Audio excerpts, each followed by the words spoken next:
The Grand Canyon is one of the 7 natural wonders of the world, but have you ever wondered how it was created? Many people have asked themselves this question, leading to the National Park Service creating a page all about it on their website. This is also where I gathered the following information from. While many simply wonder how the Grand Canyon came to be, after this speech, you will no longer be one of them. This speech is relevant to anyone willing to learn something new about the state of Arizona's most famous landmark. The National Park Service created a clever way to remember how the park was formed, the acronym DUDE.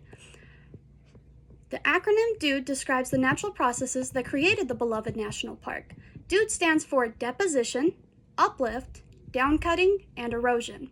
These processes took millions of years to craft our beautiful canyon. First, deposition occurred. The bottom of the canyon is made up of igneous rock and metamorphic rock.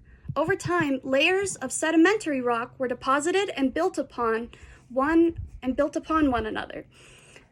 We know this because of the principle of superposition, which states that rocks on the bottom formed before the rocks on top of them. Next, the plateau was subjected to uplift. We know that uplift occurred because the top layer of the Grand Canyon is made of Kaibab limestone, which formed at the bottom of a long-gone sea. The limestone is found as high up as 9,000 feet.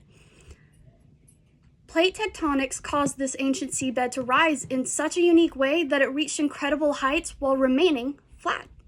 Geologists are still trying to determine exactly which movements of the plate tectonics may have caused this, meaning our Grand Canyon is still keeping some secrets to itself. Regardless of how it came to be, or regardless of how it came to rise as it did, it created the Colorado Plateau. The Colorado Plateau set the stage for the Colorado River to begin downcutting. Downcutting is what we call it when a river erodes away the rock until a valley or a canyon has been formed. During downcutting, water takes rocks away with it, but these are often powerful streams of water, and they can carry boulders significant distances. Boulders carried by streams break away more rocks along their path, which helps account for the significant impact a river can have on a landscape. Lastly, the canyon has been subjected to further erosion that has aided in creating the wide distances between the canyon walls. The sides of the canyon walls are still eroding due to rainfall and snowmelt of water. It is very likely that over time the canyon will only grow wider. This is because the Colorado River has reached the igneous and metamorphic rocks, which are harder to erode. Ultimately, the Grand Canyon is a beautiful place with a unique geologic history. It started with rocks being deposited over time into intricate layers. Next, the resulting rock formations were uplifted by plate tectonics.